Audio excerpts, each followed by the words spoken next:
Welcome to the How HR Leaders Change the World podcast. I'm your host, Cecilia Crossley, and each week we explore how the work of HR leaders is also creating positive social change, contributing to the UN Sustainable Development Goals. Goals which the world's companies are increasingly understanding the urgency of achieving and investing in the action required. If you'd like clear, actionable ideas for how you can use the power of your role to affect change in your company, you're in the right place.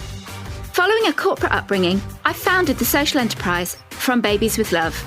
We provide services to HR leaders, and through this work, I realised that HR professionals and social entrepreneurs are working in the same areas, albeit in different ways. So we created this podcast to share knowledge on steps we can take through the work of HR. In my opinion, if you're an HR professional, you are also a change maker. And this podcast will provide you with examples of how. By sharing the successes of some of the world's most inspiring HR leaders, you can frame your work in the context of positive change, implement brilliant ideas, and feel absolutely wonderful about doing so.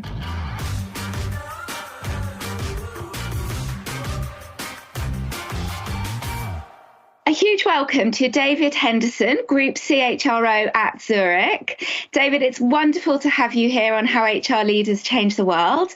Thanks, Cecilia. Well, great pleasure to be with you here again. I'm the group head of HR with Zurich Insurance. I've been here for the last 4.5 years. Prior to that, I've had quite a long career in HR. Started actually back in the late 1980s with British Steel.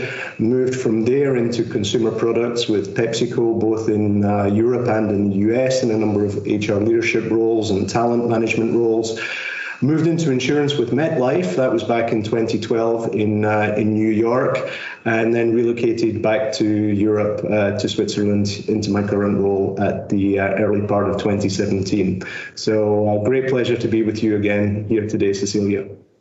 Thank you, David. And, in particular, From Babies with Love and Zurich have been partners for many years now. And because of that, and because you make headlines, I've seen articles and, on my LinkedIn feed with some hugely successful and progressive initiatives that you and your colleagues have led at Zurich that are HR initiatives driving your commercial goals and also creating positive social change in all sorts of different ways.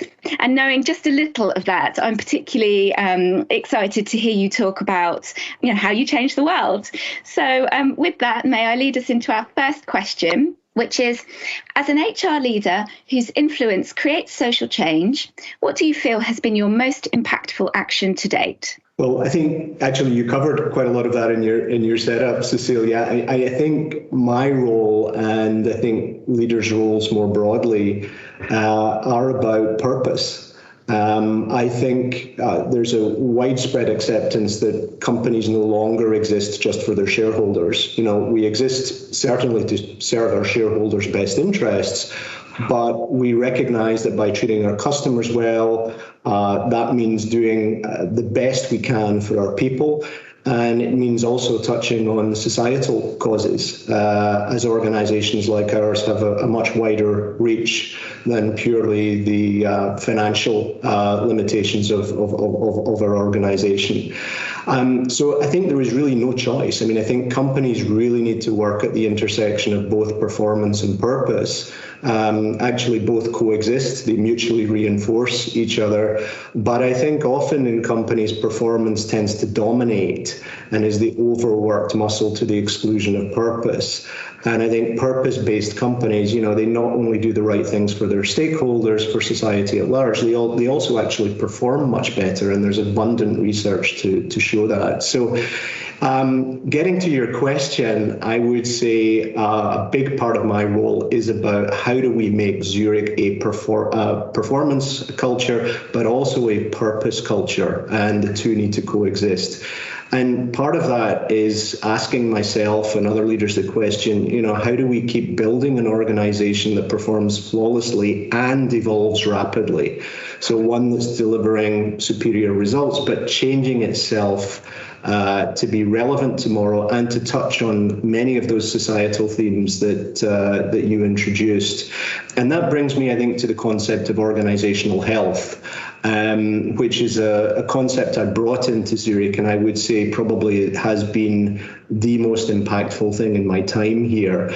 Companies need to focus on their health, not just their performance. And health in this context is the process of internal alignment, execution, renewal in a positive, supportive and engaging culture. And the way we've done this in Zurich is we started by carrying a benchmarking study. We surveyed all our employees. We did, if you like, a health check on the dimensions of health within the organization, things like direction, capabilities, external orientation, leadership, and then going deeper into each of those. And from that point, getting a picture of where is the culture of the organization today, but most importantly, where do we want to be tomorrow? And from that, it really took us, Cecilia, into a journey which has driven a lot of action that's been about being much more employee-centric, being a much more purpose-based organization, being focused much more on sustainability in the context of what we do within the environment, what we do socially, what we do for our people in terms of work sustainability. So it's been a way to sort of, I suppose, listen and act on people's feedback. And because of that, and because of the work that has then generated, which has touched, I think, the cultural fabric of the organization, I would point to that as being one of the most important things that I've done in my time here. That's an incredible example, and thank you for, just breaking it down into the steps that you took. Should any of our listeners feel inspired by that and want to consider that for their own organisations, you made it sound like almost simple process, but knowing you operate in 55 countries, I think I've got that right. Coordinating across those diverse geographies and cultures, it must have been an enormous task. But it's great to hear how it must now underpin every single initiative that is taking place and that is connecting purpose and performance at Zurich. Yeah, I think it's a work in progress, and I think we have moved the dial significantly in the last four and a half years since we started the process. But I would still say there's a lot of work to be done in terms of democratizing purpose through the organization in the same way that perhaps performance is democratized. So I think we need all our leaders, managers, and employees to be thinking about purpose with a small p. What can I do as an individual to promote this broader purpose that we have as an organization, and to do the right things as well as do things in the right way. And so this, for me, is still very much a work in progress. But I think what we have got in place is a culture of listening and acting and working on a broader set of initiatives than just those that are going to drive financial results for the business. And when you're talking about democratizing, do you mean, say, for example, it's normalized that any employee would have goals, performance-related goals, understand those, know what to do to try and achieve those, and understand how they're assessed and measured and the consequences for their career at the end of a cycle of measurement of those goals? Do you mean recreating that kind of measurement cycle, but within the framework of purpose for each individual? I think actually it's a very, very interesting question, because I think it's changing rapidly and dramatically, also connected to new ways of working. I think the old style model, which was managed and performance managed by objectives, whilst that's still valid, I think it's much more about managed performance through purpose. And by that, I mean, use purpose as the lens by which you're judging your actions and your performance as an individual, whether that's as a leader, manager, or an individual employee. I think it's something we can all do. I think the other piece of it is actually building purpose into our goals as an organization. And certainly that's something that we've done a lot on in terms of environmental sustainability, in terms of work sustainability. We're building many more KPIs eyes into our ways of looking at these purpose-based initiatives, and using those as the levers by which we drive the business, because fundamentally is back to the old, what you measure gets managed philosophy. But I do think this performance through purpose, as opposed to managed by objectives, the older model, is something that is definitely shifting in organizations, also because controlling results, controlling people in teams is changing rapidly in hybrid work models and other models of working. People are looking for more empowerment. People are upskilling and becoming more competent in their roles. So the role of management and leadership is much more about guidance. It's about support. It's about challenge. And I think the old model of authoritative leadership, where you sort of measure activities and break them down and decompartmentalize them and manage to those, has really had its day. And I think it's shifting dramatically, as I mentioned, as a consequence actually of the pandemic. And that's something that's happened actually for the better. Yeah, thank you so much for sharing those thoughts, David. And it totally makes my heart sing to think that sustainability and SDG related themes and activities are being built into individual employees' goals at businesses like yours and with the size of businesses like yours, because that is absolutely going to drive faster change. So it's really wonderful to hear. Yeah. And moving on to question 2 now. To think more broadly about the insurance sector, or perhaps even the financial services sector. At the moment, what do you think is the most exciting opportunity for HR to change the world? Well, I think it relates to the level of technological change that's happening around us. I mean, Zurich as an insurance company fundamentally is changing to become a technology company, fundamentally, that sells insurance products and services. So this is something that's happening much more broadly, of course, this level of technological disruption and change. And what I think the HR role in this is of course, to sort of manage that change, but also on the other hand, to attribute a very high level of importance to taking our people with us on this journey, making sure they are not left behind, and actually counteracting the uncertainty that many of our people are feeling as a consequence of these rapid shifts, because work is changing very fast. The workplace also is changing very fast. And I think HR's role is really helping to shepherd people through these changes in a very positive way.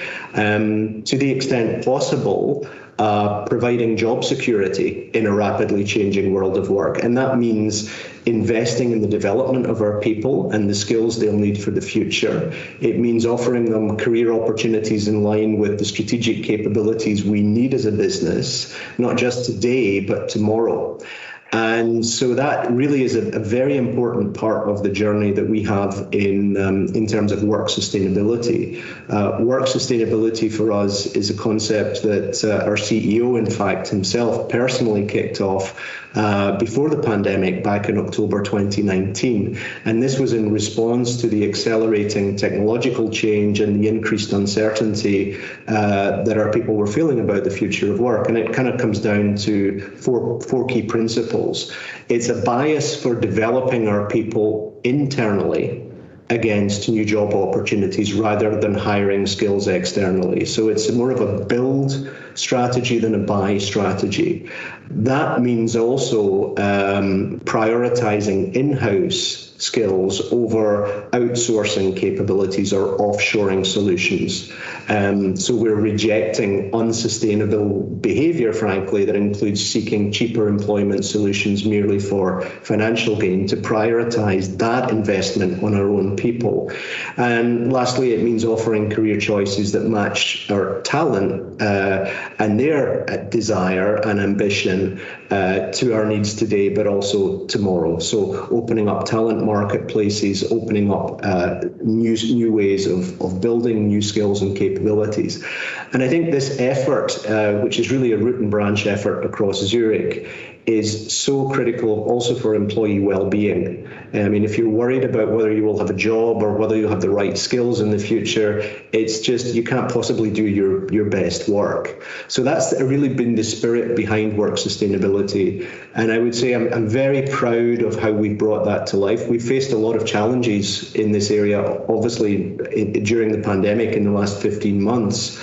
And we took great steps to make sure that we did not furlough or lay off employees. Rather, when we were faced with this sudden and dramatic shift in demand for talent, because many of our businesses through COVID, saw certain areas almost dry up in terms of demand and other areas really be overrun in terms of the demand.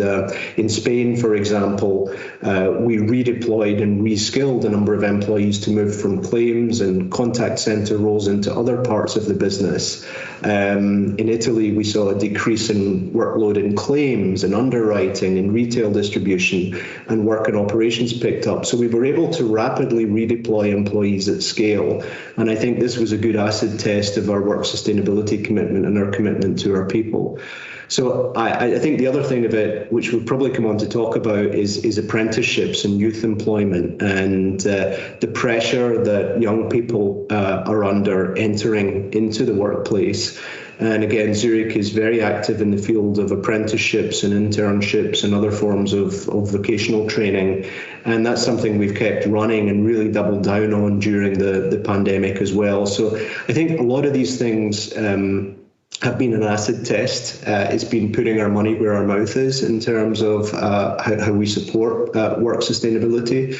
And so I think this is a journey, but definitely the area which we're keen to continue on. And I think it's an important area for all HR professionals at this point in time. Yeah, so interesting, David. And I was actually thinking about an environmental analogy as I was listening to you, in that in nature, diversity means spreading risk and thereby creates a more resilient ecosystem to weather variations or what have you. And the kind of workforce you were just describing and the work you've been doing, it makes it sound like everybody's very agile with like a diverse set of skills that underpins their ability, their capabilities and the movement in different roles. That sounded quite quick in the way you were describing it, thinking about the fast changes of the pandemic. And thereby Zurich was resilient and onwards and upwards you go. That was just how I was thinking about the model you're describing in the broader context of fast change that's happening in the world, in addition to those change examples you described, and learning from nature, as I like to do. On that point, I think a lot of the things I was just describing also kind of are founded on the premise that critical roles are becoming less important. Critical skills are becoming much more important. And so how you kind of think about organizational structures in this changing environment, I mean, the older model was fixed hierarchies, managerial control, and individuals very focused on a critical role or a critical scope of a role.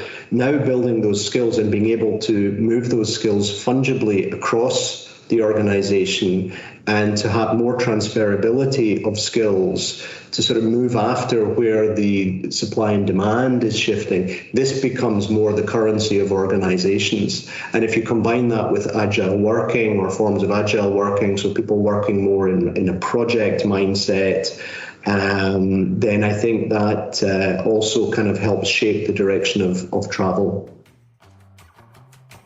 How HR Leaders Change the World is brought to you by From Babies with Love, and this episode is sponsored by our very own parental leave gift service. We help solve the challenge of connecting with colleagues across parental leave and in returning to work, contributing to talent retention and so too gender balanced strategy. From Babies with Love donates 100% of its profits to orphaned and abandoned children. Your beautiful, sustainably sourced From Babies with Love gifts come with the story of how your company is also helping a less fortunate child, creating meaningful engagement. We transform spend that so often already takes place on flowers or products that don't have the Sustainable Development Goals at their heart. We transform that spend to become a consistent, inclusive and strategic part of your working parents programme. Ask us to tell you more at frombabieswithlove.org. Make an impact at a defining moment.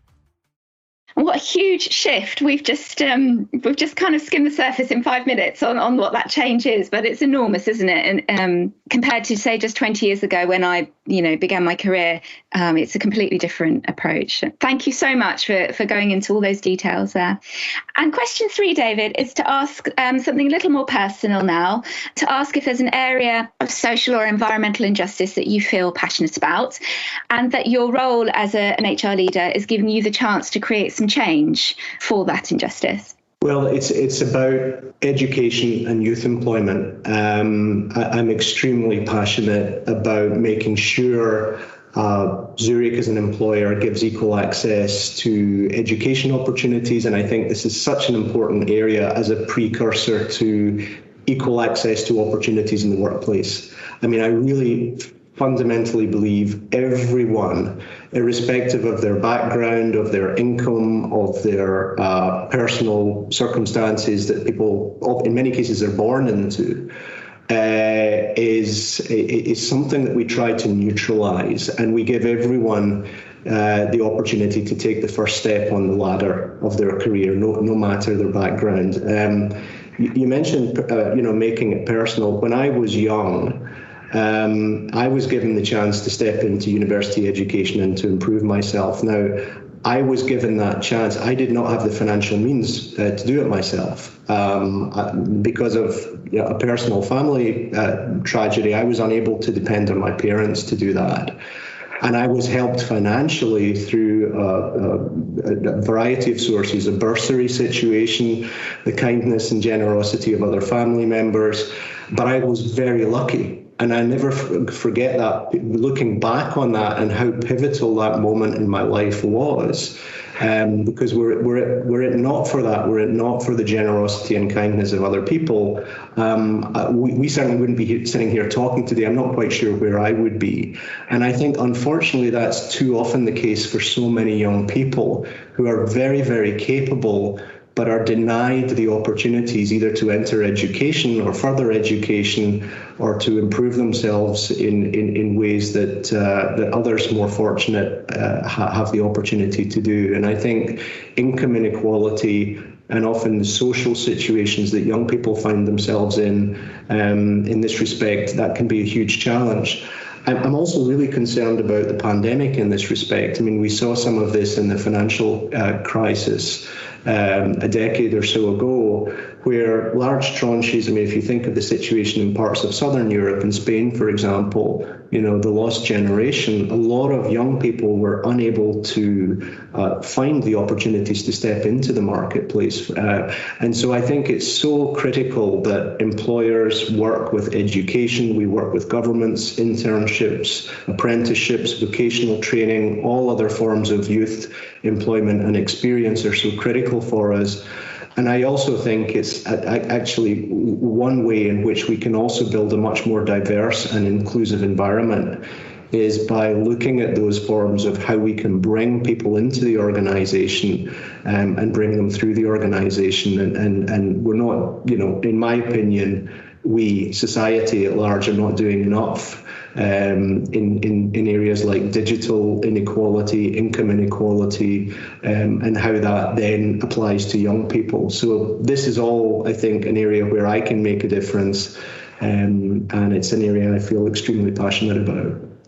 Yeah, I can really hear that in your voice, David, and you made my heart swell. There were tears behind my eyes because I feel really strongly about it as well. And, the work that we do together through our partnership at Zurich and From Babies with Love, the social impact of our partnership is in supporting children all around the world. They're younger children than the ones you were thinking of. They're coming into your Zurich apprenticeship and internship type programs. We start as babies, as you know, we have From Babies with Love in our name, of course, but it is absolutely right. It's just a circumstance of where they're born. Maybe have no opportunity to go to school, nursery school, primary school, they're just illiterate, and that's that. Yes. And I just think that's wrong. And, I happen to have been born here, and I'm extremely lucky. And I just think like you were saying, it's important not to take that for granted. And I just feel there is so much work to do in creating the equality of chances that are pivotal for people to address that. Also, it's interesting. I mean, diversity and inclusion, I think a lot of the agenda right now, and rightly so, by the way, is on top down, promoting equal opportunities, eliminating prejudice or bias in organizations, whether that's gender related, whether that's race and ethnicity, disabilities, etc. I think that's so critical, but it cannot be done in isolation of the really sort of groundbreaking work that needs to happen at the base of the pyramid.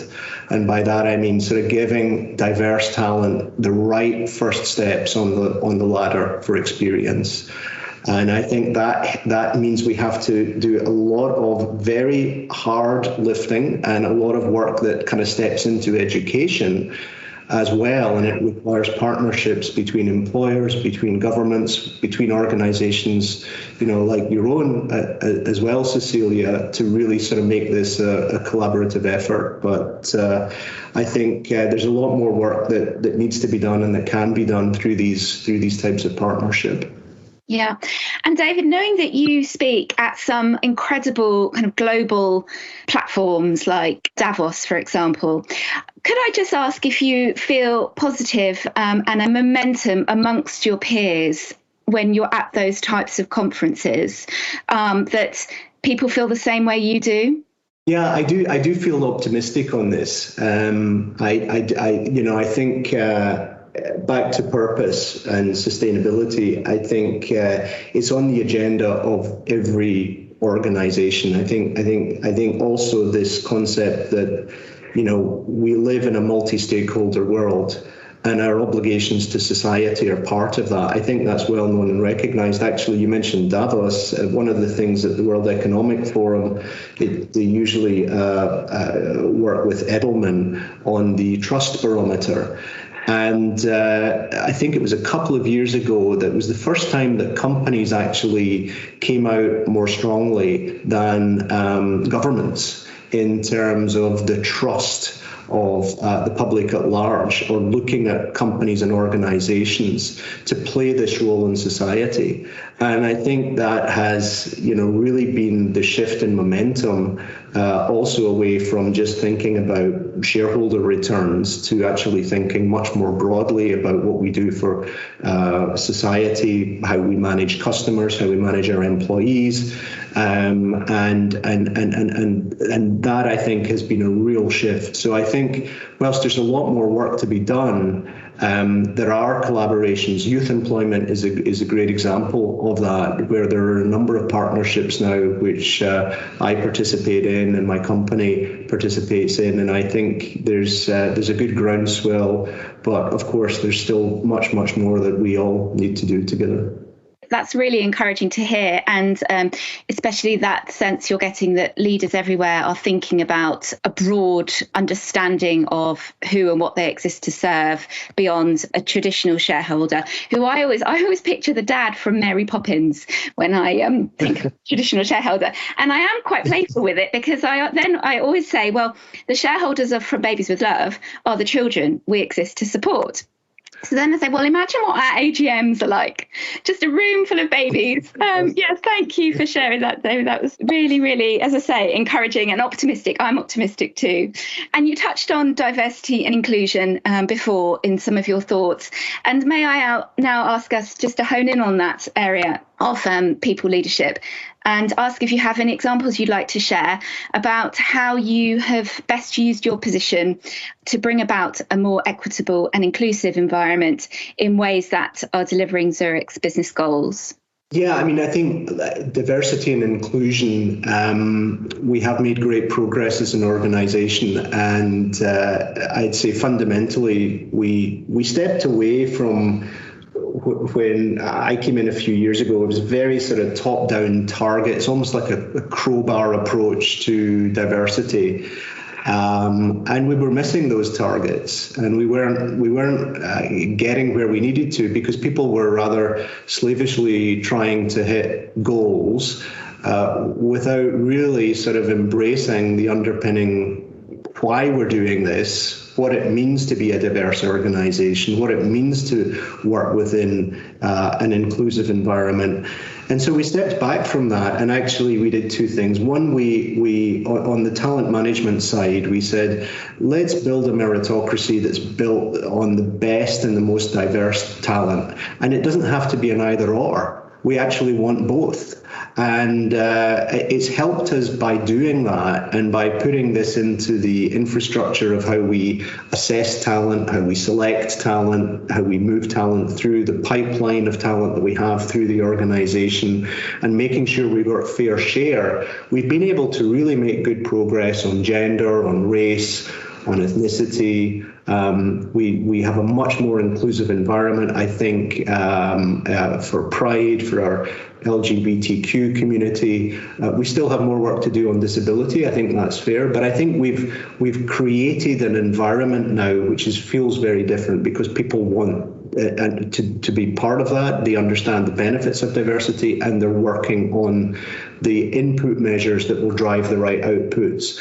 The other thing that has been really important has been promoting dignity at work for all our employees. So driving out unconscious bias, eliminating discrimination. And by the way, it exists in every organisation. And as I mentioned, often it's unconscious. Often people don't realise that they're applying bias. And so we've done a lot to train and educate our people on these particular topics. Obviously, areas like youth employment and how we bring diversity through the organisation, that helps. The other thing we've been doing, which I think has been really important to mention, is much more bottom-up listen and act. On what it is to be an equitable and inclusive culture within Zurich. We regularly survey our people. We look at Net Promoter Score. We have groups which we call Make the Difference. And next, Make the Difference is a group of individuals who come together in an agile methodology that are looking at how we can drive better cultural and operational efficiency within the organisation, how we can do things differently through the group. Next is a group of our younger generational talent that can advise on topics that are important for the company. So much more bottom-up listening and acting is also, I think, what it takes to be a more equitable, more inclusive environment. And so that really has been areas that we've been very focused on, I would say. And may I ask briefly about an initiative that I believe has contributed to huge success in your gender balance, that I remember a headline from a couple of years ago, I think it was, on part-time role descriptions and job adverts. Yeah, that's a great one. And we started this in the UK, and we've now started to look at it in other markets as well. And we found that when we offered roles as part-time throughout the organisation, we had a dramatic increase in the number of applications from female candidates. And so it actually then translated into a much higher conversion rate. And we were able really to drive a much stronger pipeline of women into more senior roles in the organisation. Another example I would give you is actually in Australia, in our Covermore business, which is our travel insurance business. And here they have a program which I love the name of it. It's called Pufflings, and the Pufflings program is actually where two people will decide to share a job. So they apply to the job together. And you actually get, two for the price of one, and 1 + 1 = 3 in this case, because having two people doing the same job, you get the overlaps, but you also get much more diversity because people think about the job in a different way, and they brought much more creativity and diversity forward. There again, it helped our gender balance because more women who perhaps have more responsibilities at home, or primarily, without wishing to stereotype, that's often the case. So we found that we also were able to sort of promote gender diversity, but also actually bring a different culture through to the organisation with this programme, which was a very positive one. So I think the more we can do in these kind of rather creative hybrid models of working, part-time working, flexibility, that's all very important. And of course, we're really excited now with the hybrid work model that we're bringing forward. This gives us an ability, I think, to tap into also some of these flexibility needs and potentially help accelerate that agenda as well, which I think has proven already to be such an important part of being a diverse and inclusive organisation. Yeah, those examples are wonderful. I knew about the UK one, of course, but I really enjoyed listening to the Australian Pufflings example. And I feel there's a lot going on in Australia at the moment, actually, in promoting family-friendly workplaces. And our work From Babies We Love feeds into working parent programmes. So I'm particularly interested to hear about, the other strategies being implemented. And I think with the pandemic, the kind of several steps forward but a step back situation is happening for those who have caring responsibilities. And so it does need to be high on agendas. So I think the Puffling example is going to be a really lovely one for our listeners to think about and learn, research more about, perhaps. So one other thing we did, which I think was important, was we actually harmonised parental leave. So we had previously maternity leave, but then we also had, it was a very divisive policy. And so we've now harmonised that. And so men and women can both choose to take the same amount of parental leave during the birth of their child.